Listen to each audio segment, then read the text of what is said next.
চাঁদ কি রাতের বন্ধু নাকি রাতের বেলায় উঠে? ফুল কি রবির আপন নাকি সকাল বেলা ফুটে? চাঁদ কি রাতের বন্ধু নাকি রাতের বেলায় ওঠে?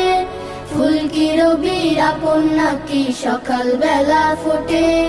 মৌমাছিরা শুধু কেন মধুর টানে ছুটে? মৌমাছিরা শুধু কেন মধুর টানে ছোটে?